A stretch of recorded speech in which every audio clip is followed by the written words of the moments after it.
High school के सभी प्यारे बच्चों, आज हम लोग ऑनलाइन वर्चुअल क्लास से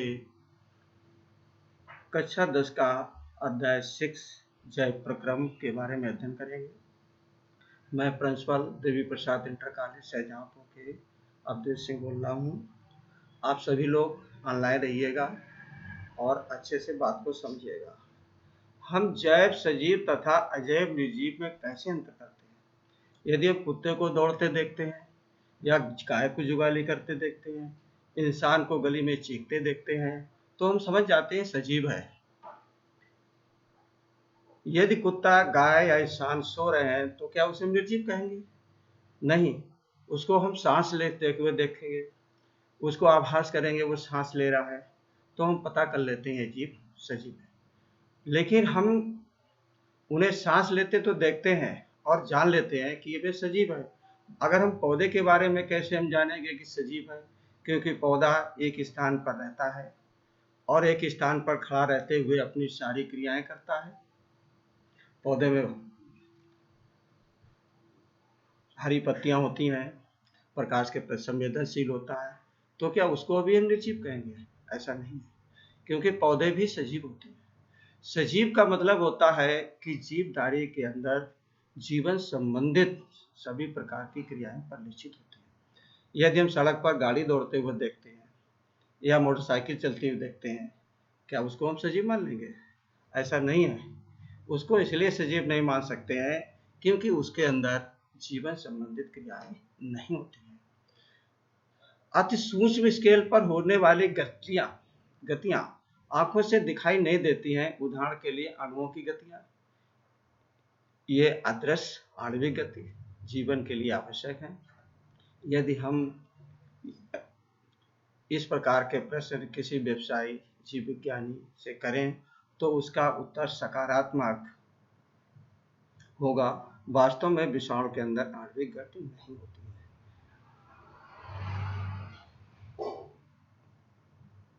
इससे जब तक वे किसी कोशिका को संक्रमित नहीं करते हैं, अतः किसी कारण से विवाद बना हुआ है कि वे वास्तव में सजीव हैं या नहीं। जीवन के लिए आणविक गतियां क्यों आवश्यक हैं? पूर्व कक्षाओं में हम देख चुके हैं कि सजीव की संरचना सुसंगठित होती है। उनमें ऊतक हो सकते हैं, ऊतक में कोशिकाएं होती हैं और कोशिकाओं में छोटे छोटे घटक होते हैं। सजीव की यह संगठित एवं सुव्यवस्थित संरचना समय के साथ साथ पर्यावरण के प्रभाव के कारण विकसित होने लगती है। यदि यह व्यवस्था टूटती है तो जीव और अधिक समय तक जीवित नहीं रह पाएगा। अतः जीवों के शरीर को मरम्मत, अनुरक्षण की आवश्यकता होती है, क्योंकि ये सभी संरचनाएं अणुओं से बनी हैं। अतः उन्हें परमाणुओं को लगातार गतिशील बनाए रखना चाहिए। सजीवों में अनुरक्षण प्रक्रम कौन से हैं? आइए खोजें। एक बात और है यहाँ पर कि हम अगर जीवों के संरचना के बारे में देखते हैं तो प्रत्येक जीवधारी का निर्माण छोटे छोटे अणुओं से होता है और अणु जो है आपस में संगठित होकर के एक कोशिका का निर्माण करते हैं और कोशिका जो है संगठित होकर के एक अंग का निर्माण ऊतक का निर्माण करती है और ऊतक संगठित होकर के एक अंग का निर्माण करते हैं। और जब अंग संगठित होते हैं तो एक जीव का निर्माण होता है। वो जीव चाहे पौधा हो या जंतु, उसी जीव के अंदर जीवन संबंधी समस्त प्रकार की क्रियाएं होती रहती है। तो क्रियाओं में देखा जाए कि क्रियाएं जैसे श्वसन है, पाचन है, उत्सर्जन है, परिसंचरण है, या आप तंत्रिका तंत्र है, हमको किसी बात का अनुभव होता है, गर्मी सर्दी का आभास होता है, आदि प्रकार की क्रियाएं सजीवों के अंदर होती रहती है। जय, ये देखिए जय प्रक्रम क्या है? जीवों का अनुरक्षण कार्य निरंतर होना चाहिए। ये उस समय भी चलता रहता है जब वे कोई विशेष कार्य नहीं करते हैं। जब हम सो रहे होते हैं अथवा कक्षा में बैठे हों, उस समय यह भी अनुरक्षण का काम चलता रहना चाहिए। वे सभी प्रक्रम जो सम्मिलित रूप से अनुरक्षण का कार्य करते हैं जय प्रक्रम कहलाते हैं। इसमें क्योंकि क्षति तथा टूट फूट रोकने के लिए अनुरक्षण प्रक्रम की आवश्यकता होती है, अतः इसके लिए ऊर्जा की आवश्यकता होती है। ये ऊर्जा एकल जीव के शरीर के बाहर से आती है। अच्छा, हमें ऊर्जा की आवश्यकता क्यों होती है? हमें ऊर्जा की आवश्यकता इसलिए होती है कि हमारे शरीर की समस्त क्रियाओं को चलाने के लिए हमें एनर्जी की आवश्यकता होती है। और जब वो ऊर्जा हमें पर्यावरण से मिलती है, पर्यावरण में कहाँ से आती है? सूर्य से आती है। सूर्य से डायरेक्ट ऊर्जा आती है, पौधों में आती है, और पौधों से ही ऊर्जा हम भोजन के रूप में ग्रहण करते हैं, और ये ऊर्जा हमारे शरीर में पहुंच जाती है, जिससे हमारे शरीर की समस्त प्रकार की क्रियाएं कार्य करती हैं। इसलिए ऊर्जा के स्रोत का बाहर से जीव के शरीर में स्थानांतरित के लिए कोई क्रम होना चाहिए। इस ऊर्जा के स्रोत को हम भोजन तथा शरीर के अंदर लेने के क्रम को पोषण कहते हैं।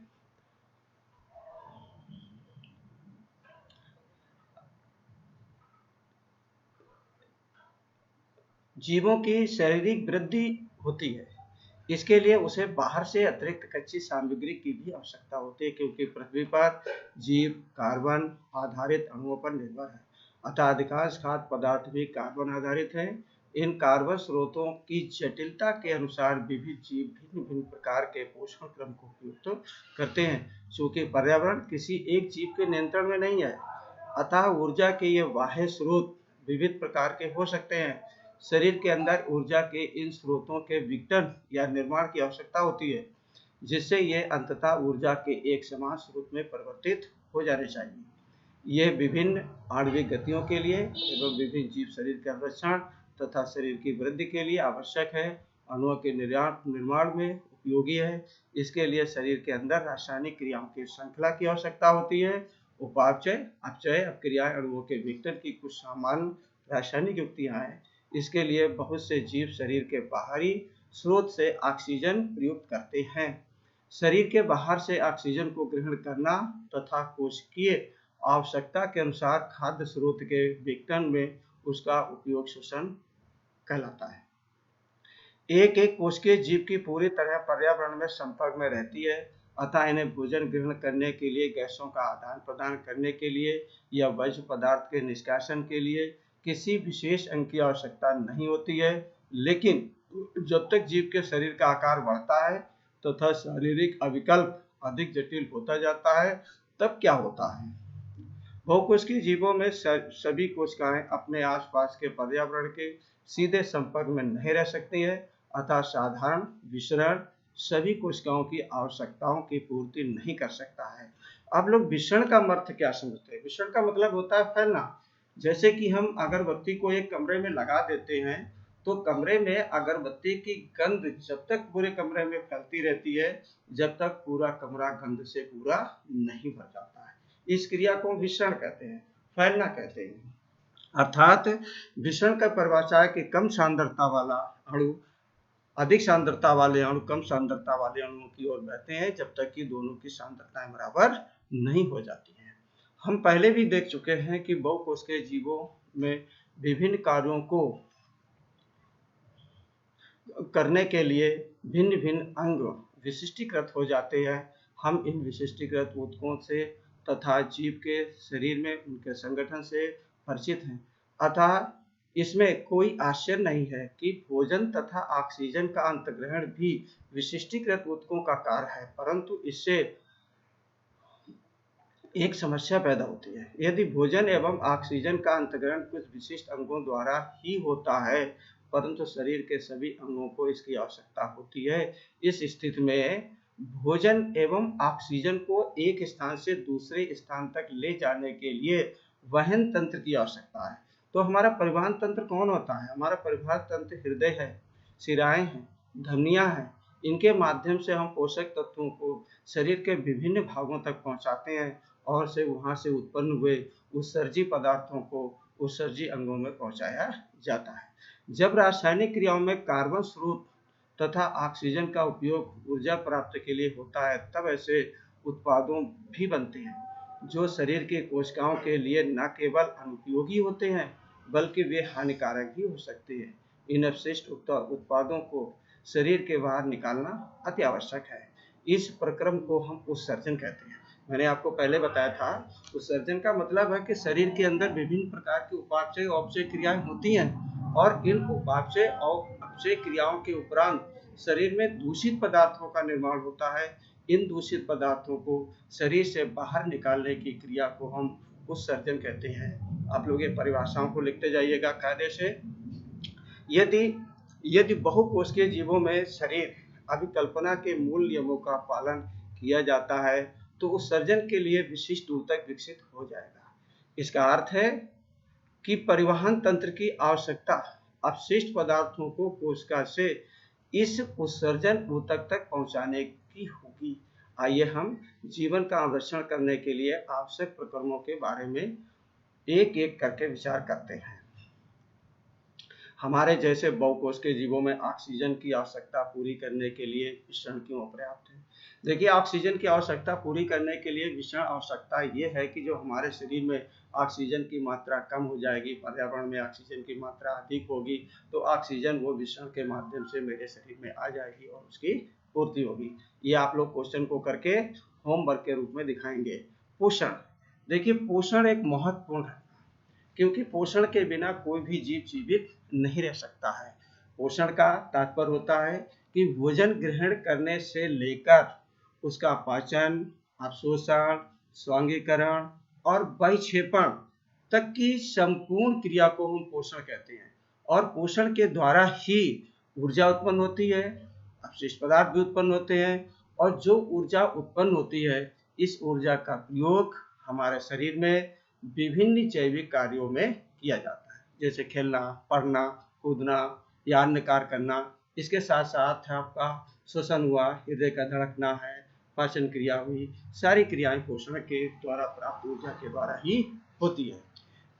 देखिए, जब हम टहलते हैं या साइकिल की सवारी करते हैं तो हम ऊर्जा का उपयोग करते हैं।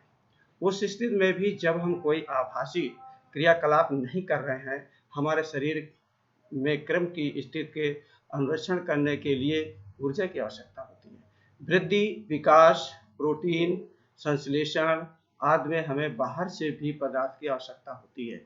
ये ऊर्जा का स्रोत तथा पदार्थ जो हम खाते हैं यह भोजन है। सजीव अपना भोजन कैसे प्राप्त करते हैं? सभी सजीवों में ऊर्जा तथा पदार्थ की समान आवश्यकता होती है, लेकिन इसकी आपूर्ति भिन्न विधियों से होती है। कुछ जीव अकार्बनिक स्रोत से कार्बन डाइऑक्साइड तथा जल के रूप में सरल पदार्थ प्राप्त करते हैं। ये जीव स्वपोषी होते हैं, जिसमें सभी हरे पौधे तथा कुछ जीवाणु हैं। अन्य जीव जटिल पदार्थों का उपयोग करते हैं। इन जटिल पदार्थों को सरल पदार्थों में खंडित करना अनिवार्य है ताकि ये जीव समारक्षण तथा वृद्धि में प्रयुक्त हो सके। देखिए, इसमें यह होता है कि सारे हरे पौधे जो होते हैं ये ऊर्जा को पर्यावरण से प्राप्त करते हैं। तो ये पर्यावरण से सूर्य के प्रकाश के द्वारा जो विकिरण ऊर्जा आती है, और इसके साथ साथ पौधे मिट्टी से पानी को ग्रहण करते हैं और उसमें वायुमंडल से कार्बन डाइऑक्साइड को लेते हैं। तो कार्बन डाइऑक्साइड कार्बनिक पदार्थ और जल भी आपका कार्बनिक पदार्थ है, दोनों कार्बनिक पदार्थ हैं। ये क्लोरोफिल और प्रकाश की उपस्थिति में क्रिया करके, पर्णहरित की उपस्थिति में क्रिया करके ग्लूकोज का निर्माण कर लेते हैं, और यही ग्लूकोज पौधे अपनी जैविक क्रियाओं में प्रयोग करते हैं। और जो उनका पौधे जब हम खाते हैं तो उनके शरीर में बचा हुआ ग्लूकोज का प्रयोग हम लोग करते हैं। तो उस ग्लूकोज के द्वारा हमारी शारीरिक जैविक क्रियाओं करने के लिए ऊर्जा प्राप्त होती है। अर्थात मैं कह सकता हूँ कि सभी हरी पौधे जो होते हैं वो सुपोषी होते हैं, क्योंकि वह स्वयं प्रकाश संश्लेषण क्रिया द्वारा भोजन बनाते हैं। हम लोग परपोषी होते हैं, उपभोक्ता होते हैं। अर्थात हम लोग जितने जीव हैं सारे जीव पौधों से ही भोजन प्राप्त करते हैं। जीवाणु भी जो आप सुपोषी होते हैं, क्योंकि पौधे के समान होते हैं, ये भी अपना भोजन स्वयं बना लेते हैं। अन्य जीव जटिल पदार्थों का उपयोग करते हैं। इन जटिल पदार्थों को, अभी जैसे मैंने भोजन खाया, भोजन खाने के बाद में ये पौधों के द्वारा आया जटिल पदार्थ के रूप में, और जब ये डाइजेशन होता है विभिन्न एंजाइमों की सहायता से तो ये सरल पदार्थों में टूट जाता है, और सरल पदार्थों में टूटने के बाद ये ऊर्जा उत्पन्न करता है, जिससे हमारे शरीर की समस्त जैविक क्रियाएं सुचारू रूप से चलती है। इसे प्राप्त करने के लिए जीव जैसे उत्प्रेरक का उपयोग करते हैं। उत्प्रेरक का मतलब क्या होता है? It is a enzyme. Enzyme जो होता है ये हमारे भोजन को पचाने का कार्य करता है, और उत्प्रेरक का मतलब होता है कैटालिस्ट, जो अभिक्रिया को तीव्र कर देता है। अर्थात एंजाइम हमारे शरीर में निकलते हैं और निकलने के बाद भोजन में आए हुए जटिल तत्वों को सरल तत्वों में परिवर्तित कर देते हैं, जिससे वो सरल तत्व अवशोषित होने के उपरांत रुधिर प्रसंचरण के माध्यम से कोशिका के विभिन्न भागों में पहुंचा दिए जाते हैं और उसके उपरांत ये तत्व ऑक्सीकृत होकर के ऊर्जा उत्पन्न करते हैं। अतः विषमपोषी उत्तरजीविता के लिए प्रत्यक्ष या परोक्ष रूप से स्वपोषी पर आश्रित रहते हैं। विषमपोषी का मतलब ये होता है कि ये अपना भोजन स्वयं नहीं बना सकते हैं, अर्थात ये सड़ी गली वस्तुओं से कार्बनिक पदार्थों के रूप में भोजन ग्रहण कहते हैं। अर्थात ये भी स्वपोषी पौधों के ऊपर आश्रित रहते हैं, जंतुओं के ऊपर आश्रित रहते हैं। जंतु तथा कवक इसी प्रकार के विषमपोषी जीवों में आते हैं। कवक का मतलब होती है फफूंदी, जंतु का मतलब होता है जीव। जीव अपना भोजन स्वयं नहीं निर्माण कर पाता है, ये पौधों से अपना भोजन निर्माण करता है। और जो फफूंदी है, ये फफूंदी सड़ी गली वस्तुओं के ऊपर एक जाल के रूप में उगाती है और उसे कार्बनिक अकार्बनिक पदार्थों के रूप में भोजन प्राप्त कर देते हैं। आप ये करके देखिएगा कि रोटी रख दीजिए कुछ गीली कर करके, 2-3 दिन के बाद देखिएगा उसके ऊपर फंगल आ जाती है और वो महकने लगती है, क्योंकि उसमें फफूंदी उगाती है, फंगाई उगाती है और उसी रोटी से यह सड़ा गले जो पोषक पदार्थों से भोजन ग्रहण करने लगती है।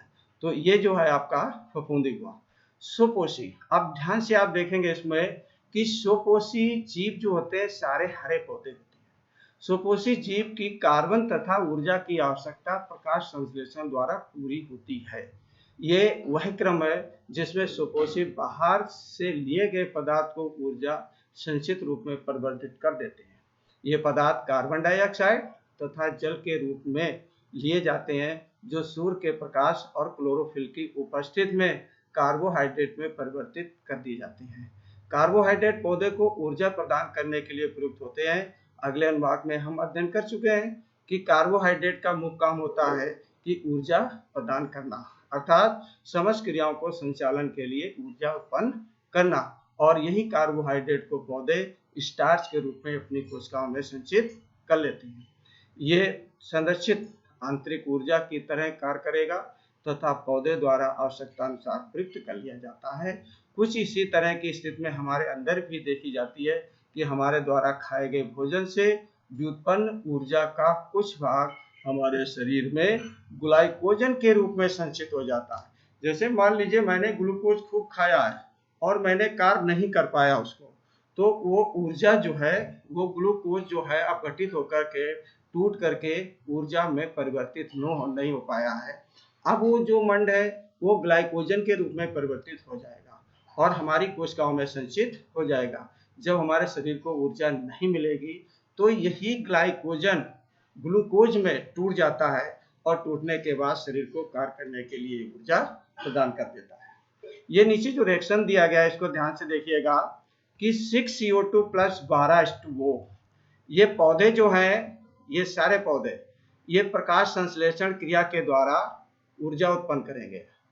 ये आपको मैंने अंडरलाइन कर दिया है, 6CO2 प्लस 12H2O, ऊपर क्लोरोफिल लिखा है, सूर्य का प्रकाश लिखा है। आप लोग समझ रहे होंगे कि क्लोरोफिल केवल हरा ही होता है, ऐसा नहीं है।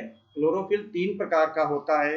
एक क्लोरोफिल हरे रंग का होता है, एक आपका होता है वर्णी लवक जो आपका रंगीन होता है, और दूसरा अवर्णी लवक होता है जो रंगहीन होता है, अंडरग्राउंड स्टेम में पाया जाता है। चाहे पौधा फूल हो, चाहे पत्ती हो, चाहे वो सफेद आपकी किसी भी कलर में हो, चित्तीदार हो, हरी हो, पीली हो, जीवित हो, उसमें प्रकाश संश्लेषण की क्रिया होगी, क्योंकि क्लोरोफिल कलर्ड भी होता है जिसको हम कहते हैं chromoplast. 6CO2 plus 12H2O chlorophyll, सूर्य का प्रकाश। देखिए सूर्य के प्रकाश के अनुपस्थित में प्रकाश संश्लेषण की क्रिया नहीं होगी। 6H12 और 6 प्लस 6O2 प्लस 6H2O। अब C6H12O6 ये ग्लूकोज बना है, और ग्लूकोज बना कहाँ है? पौधों की कोशिकाओं में, अर्थात पौधों की कोशिकाओं में ग्लूकोज निर्माण होने के उपरांत इसी ग्लूकोज का प्रयोग अपने पौधे जैविक क्रियाओं में करते हैं, और जो बच जाता ग्लूकोज उनकी कोशिकाओं में संचित हो जाता है। इसी ग्लूकोज का प्रयोग जब हम पौधों को खाते हैं तो यह हमारे शरीर में आता है और ऊर्जा उत्पन्न करता है। हम देखते हैं कि प्रकाश संश्लेषण प्रक्रम में वास्तव में क्या होता है? इस प्रक्रम के दौरान निम्नलिखित घटनाएं घटित होती हैं। नंबर 1, क्लोरोफिल द्वारा प्रकाश ऊर्जा को अवशोषित करना।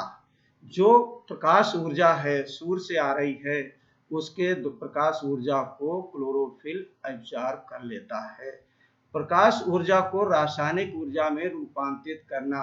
जब ये लाइट एनर्जी है और ये केमिकल एनर्जी में रूपांतरित होगी तो जल का अणु हाइड्रोजन तथा ऑक्सीजन में अपघटित हो जाता है। जैसे आपने H2O पर देखा है, तो H2O टूट जाएगा तो 4H2O is equal to 4H plus 4OH में टूट जाता है, अर्थात टूट जाएंगे, क्योंकि इसमें हाइड्रोजन और ऑक्सीजन के अणु अलग अलग हो जाते हैं।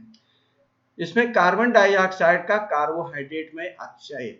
जैसे आपने कार्बन डाइऑक्साइड देखा, ये वायुमंडल से प्राप्त हुई है और ये कार्बन डाइऑक्साइड कार्बोहाइड्रेट में अपचयित हो जाती है, अर्थात कार्बन डाइऑक्साइड और जल के संयोग से ही ग्लूकोज का निर्माण होता है।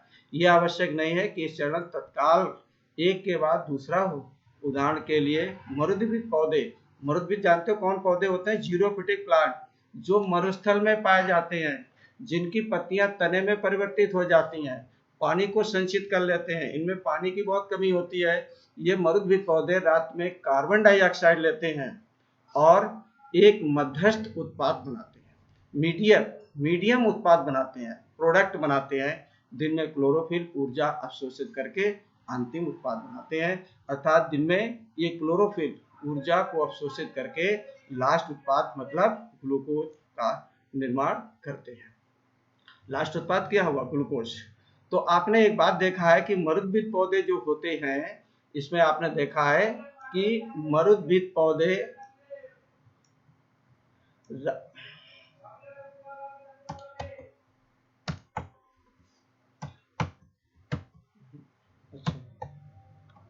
ये देखा है कि मरुद्भिद पौधे रात में कार्बन डाइऑक्साइड लेते हैं, जबकि आपने देखा अन्य पौधे दिन में कार्बन डाइऑक्साइड ग्रहण करते हैं और ऑक्सीजन को छोड़ते हैं। आइए हम देखें कि उपरोक्त अपक्रिया का प्रत्येक घटक प्रकाश संश्लेषण के लिए किस प्रकार आवश्यक है। यदि आप ध्यान पूर्वक एक पत्ती के अनुप्रस्थ कांट का सूक्ष्मदर्शी द्वारा अवलोकन करेंगे तो आप नोट करेंगे कि कुछ कोशिकाओं में हरे रंग के बिंदु दिखाई देते हैं। ये हरे बिंदु कोशिकांग, जिन्हें क्लोरोप्लास्ट कहते हैं। इसमें क्लोरोफिल होता है। इस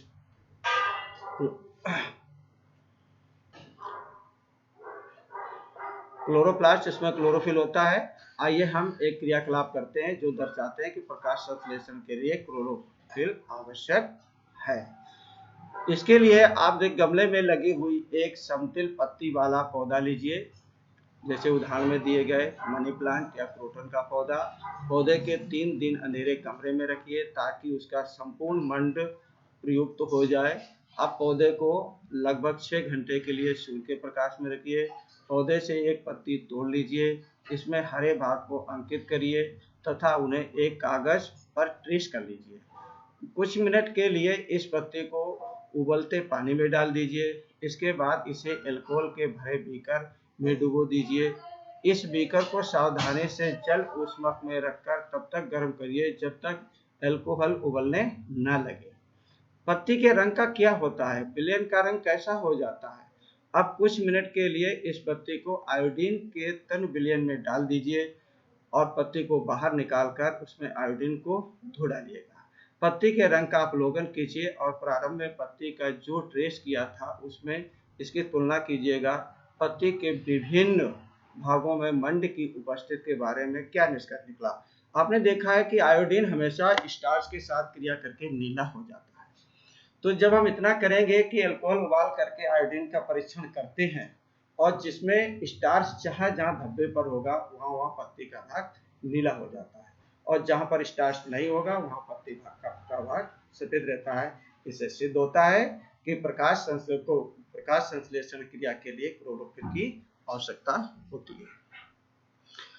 हम ये भी देखते हैं कि पत्ती की निचली सतह पर हजारों की संख्या में छोटे छोटे रंध्र पाए जाते हैं और ये रंध्र को हम स्टोमेटा कहते हैं। स्टोमेटा हमेशा पत्ती की निचली सतह पर इसलिए होते हैं कि सूर्य का प्रकाश सीधा ना पड़े अगर सीधा सूर्य का प्रकाश पड़ेगा तो स्टोमेटा छिद्र के द्वारा पानी का अधिक वाष्पोत्सर्जन होगा, इसलिए निचली सतह पर होते हैं कि इनडायरेक्ट वे में प्रकाश पड़े और पानी का वाष्पोत्सर्जन कम हो। ये इंपॉर्टेंट है हाई स्कूल वाले बच्चों आपके लिए।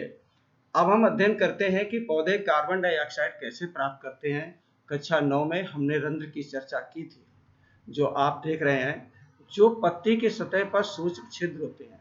प्रकाश संश्लेषण के लिए गैसों का अधिकांश आदान प्रदान इन्हीं छिद्रों के द्वारा होता है, जैसे कार्बन डाइऑक्साइड को लेना और ऑक्सीजन को बाहर निकालना, तो इन्हीं छिद्रों के द्वारा होता है। पानी को वाष्प में परिवर्तित करके वायुमंडल में उड़ाना रंध्र छिद्रों के ही माध्यम से होता है। लेकिन यह जानना भी आवश्यक है कि गैसों का आदान प्रदान तने, जड़ और पत्तियों की सतह से भी होता है। देखिए, पत्तियों के अलावा रंध्र छिद्र सभी हरे भागों में पाए जाते हैं। पौधे का जितना भी ग्रीन पार्ट होगा सभी में स्टोमेटापोर पाए जाते हैं और इन स्टोमेटापोर के द्वारा गैसीय विनिमय होता है और पानी का भी वाष्पोत्सर्जन क्रिया होती है, केवल जल को छोड़ करके। जल और पत्तियों की सतह पर भी, जल अगर ग्रीन है तो उस पर भी स्टोमेटा होंगे। इन रंध्रों के पर्याप्त मात्रा में जल की भी हानि होती है, अतः तब प्रकाश संश्लेषण के लिए कार्बन डाइऑक्साइड की आवश्यकता नहीं होती है। तब पौधे इन छिद्रों को बंद कर लेते हैं। छिद्रों का खुलना और बंद होना द्वार कोशिकाओं का एक कार्य है। द्वार कोशिकाएं मतलब होती हैं गॉड सेल्स, जिसको आप उसके ऊपर देखिए द्वार सेल, इसमें स्टोमेटा छिद्र आपको दर्शा रहे हैं, जो एक आपके सेल के बीज के समान है, जो दोनों सिरों पर आपस में जुड़े हुए हैं और इसके ऊपर छोटे छोटे बूंदी पाई जाती है। ये क्लोरोप्लास्ट कहलाते हैं और बीच में छिद्र होता है जिसे हम रंध्र छिद्र कहते हैं।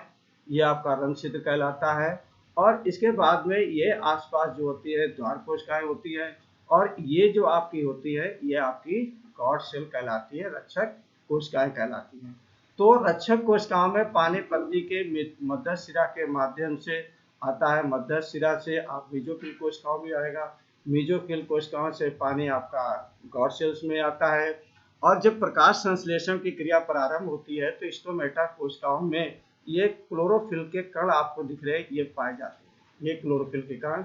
और ये क्लोरोफिल के जो पार्ट्स हैं ये प्रकाश संश्लेषण क्रिया द्वारा मड ग्लूकोज का निर्माण कर लेते हैं और जब ग्लूकोज निर्माण हो जाता है तो इन सेल में ग्लूकोज की सांद्रता बढ़ जाती है। इधर रक्षक कोशिकाओं में पानी की कमी हो जाती है तो रक्षक कोशिकाएं डायरेक्ट पौधे के मध्यस्थ कोशिका से पानी लेती है। मध्यस्थ कोशिका मध्य शिरा से, मध्य शिरा पीटियोल से, पीटियोल पानी तने से, तना पानी जड़ से प्राप्त होता है और पानी ये सीधी चला आता है आपको स्टोमेटा सेल में। क्योंकि आप जानते हैं कि आपका जो डाइल्यूट विलयन होता है, पतला घोल होता है, वो गाढ़े घोल की ओर बहता है। Dilute low concentration solution go to higher concentration solution. तो इसमें जब वो कम सांद्रता वाला विलयन अधिक सांद्रता वाले विलयन की ओर बहता है, क्योंकि दोनों की सांद्रताएं बराबर करने के लिए, तो पानी सीधे आपके स्टोमेटा सेल में आता है और स्टोमेटा सेल पानी से भर के तन जाता है और वो तनने से उसका खिंचाव स्पीड बढ़ जाता है, जिसके परिणाम स्वरूप स्टोमेटा पोर खुल जाते हैं और पानी का वाष्पोत्सर्जन होने लगता है। तो इस प्रकार से स्टोमेटा छिद्र खुलते हैं। जैसे शाम होती है प्रकाश संश्लेषण की क्रिया रुक जाती है और स्टोमेटा सेल में ग्लूकोज का निर्माण बंद हो जाता है। तो अब यहाँ पर पानी की सांद्रता अधिक है स्टोमेटा सेल में, जबकि गार्ड सेल में पानी की सांद्रता कम हो जाती है।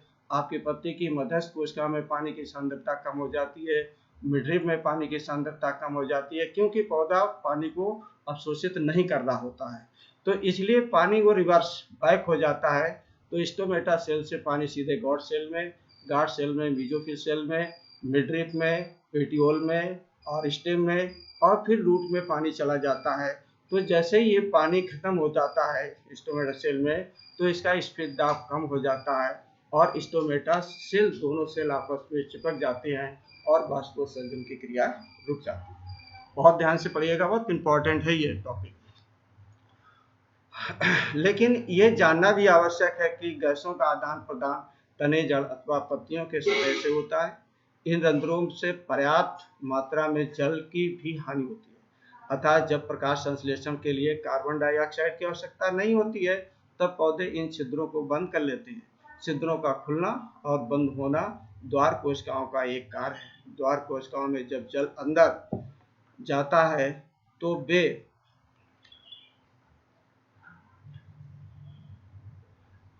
फूल जाते हैं और रंध्र का एक छिद्र खुल जाता है।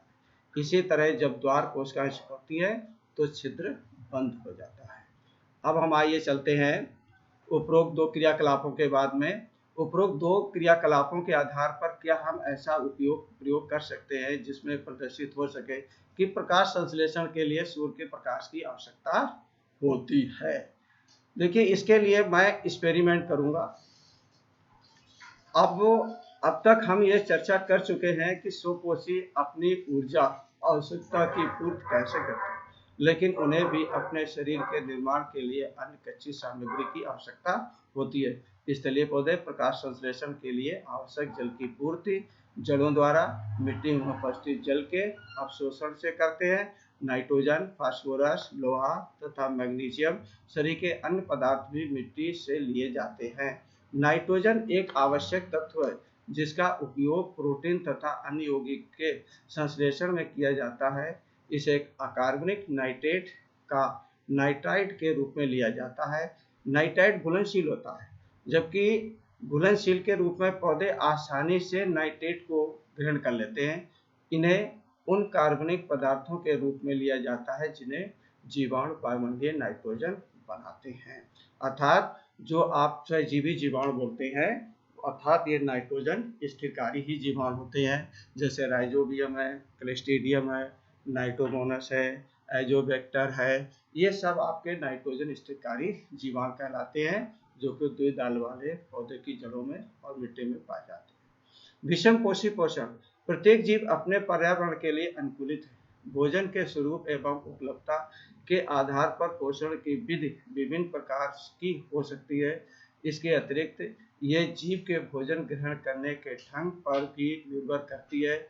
उदाहरण के लिए, यदि भोजन स्रोत अचल है जैसे कि घास, या गतिशील जैसे हिरण, दोनों प्रकार के भोजन का अभिगम का तरीका भिन्न भिन्न है।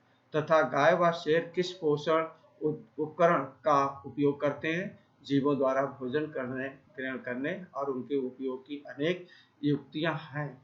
कुछ जीव भोज्य पदार्थ के विघटन शरीर के बाहर ही कर लेते हैं और तब उसका अवशोषण करते हैं, जैसे फफूंदी है, ईस्ट है, मशरूम है और कबाब इसके उदाहरण हैं। जबकि अन्य जीवों के शरीर के अंदर ही भोजन का विघटन होता है।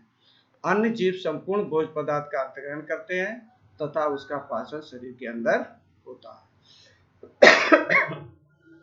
जीव द्वारा किस भोजन का अंतग्रहण किया जाए तथा उसके पाचन की विधि उसके शरीर की अभिकल्पना तथा कार्यशैली पर निर्भर करता है। घास, फल, कीट, मछली या मृत खरगोश खाने वाले जंतुओं के अंतर के बारे में आप क्या सोचते हैं? कुछ अन्य जीव पौधे और जंतुओं को बिना मारे उनसे पोषण प्राप्त करते हैं। ये पोषण युक्त अमरबेल और किलनी, जूं, लीच, फीताकृमि सरीखे बहुत से जीवों में प्रयुक्त होती है। आपने देखा है कि ये बात जो कही गई है कि पोषण की युक्ति जैसे अमरबेल और किलनी, इनको हम क्या कह सकते हैं? इनको हम परजीवी कह सकते हैं, पैरासिटिक कह सकते हैं। अर्थात ये ऐसे जीव होते हैं कि भोजन की दृष्टि से दूसरे होस्ट पर निर्भर रहते हैं और होस्ट पर निर्भर रहते हुए दूसरे जंतुओं से भोजन ग्रहण करते हैं। आप अमरबेल को नहीं जानते हैं? अमरबेल दो पौधे के ऊपर एक पीले रंग की धागे के समान होती है और इसमें छोटे छोटे होस्टेरिया होते हैं और अपने होस्टेरिया को पोषक पौधे के शरीर में भेज देती है और पोषक पौधे के द्वारा निर्माण किया गया संपूर्ण भोजन अमरबेल लेती रहती है और पोषक पौधा सूख जाता है। किलनी तो जानते ही होंगे, जो जानवरों में पाई जाती है। ये जानवरों के त्वचा पर चिपक जाती है और अपने चूसक के द्वारा ब्लड को चूसती रहती है। जुआ जो आपके बालों में होते हैं उसमें भी परजीवी है। ठीक। फीताकृमि यह अंतःपरजीवी है जो पेट में पाया जाता है और इनडाइजेस्टिव भोजन को ग्रहण कर लेता है। अर्थात डाइजेस्टिव भोजन का मतलब होता है जो भी भोजन में पोषक तत्व आते हैं वो सारे पोषक तत्वों को कृमि ग्रहण करता रहता है और पोषक को कोई भी पोषक तत्व प्राप्त नहीं होता है, वो दुबला होता चला जाता है, ज्यादा होने पर मृत्यु भी हो जाती है। तो ये परजीवी कहलाते हैं, ये पैरासिटिक कहलाते हैं। जीव अपना भोजन कैसे प्राप्त करते हैं? क्योंकि भोजन और उसके अंतर्ग्रहण की विधि भिन्न भिन्न है, अतः विभिन्न जीवों में पाचन तंत्र भी भिन्न है। एक कोश के जीवों में भोजन संपूर्ण सतह से लिया जा सकता है, जैसे आपने चित्र में अमीबा दिखाया है। अब अमीबा में देखिएगा कि अमीबा के द्वारा भोजन ग्रहण करने की क्या स्थिति है। तो अमीबा में ये सेल होती है और ये सेल आपकी टूट जाती है, और इस सेल के द्वारा, जैसे ये सेल आपकी है, ये टूट जाती है और टूटने खांच बनने के बाद ये बड़ी खांच हो जाती है, तो भोजन इसके संपर्क में ये आ जाता है, और संपर्क में भोजन आने के बाद ये धीरे धीरे फिर सेल बन जाती है, और सेल बनने के बाद ये भोजन उसके खाद्यान्नी में अंदर पहुंच जाता है। तो इस प्रकार से अमीबा भोजन ग्रहण करता है, अर्थात अमीबा अपने सरफेस, त्वचा के बाहरी सरफेस के द्वारा भोजन करता है। इसके लिए भोजन ग्रहण करने के लिए कोई एक निश्चित अंग नहीं होता है। तो एक कोश के जीवों में आपने देखा है कि अमीबा के बारे में, तो एक कोश के जीव संपूर्ण सतह से भोजन लेता है, लेकिन जीव की जटिलता बढ़ने के साथ साथ विभिन्न कार्य करने वाले अंग विशिष्ट हो जाते हैं। उदाहरण के लिए अमीबा कोशिकीय सतह से अंगुली जैसे स्थायी प्रवर्धन की मदद से भोजन ग्रहण करता है। ये प्रवर्धन भोजन के कणों को घेर लेते हैं तथा संगलित होकर खाद्य रिक्तिका बनाते हैं। खाद्य रिक्तिका के अंदर जटिल पदार्थ का विघटन सरल पदार्थ में किया जाता है और वे कोशिका द्रव में विसरित हो जाता है। बचा हुआ अपच पदार्थ कोशिका की सतह की और गति करता है तथा शरीर के बाहर निष्कासित कर दिया जाता है। पैरामीशियम भी एक कोशिकीय जीव है। इसकी कोशिका का एक निश्चित आकार होता है तथा भोजन एक विशिष्ट स्थान से ही ग्रहण किया जाता है।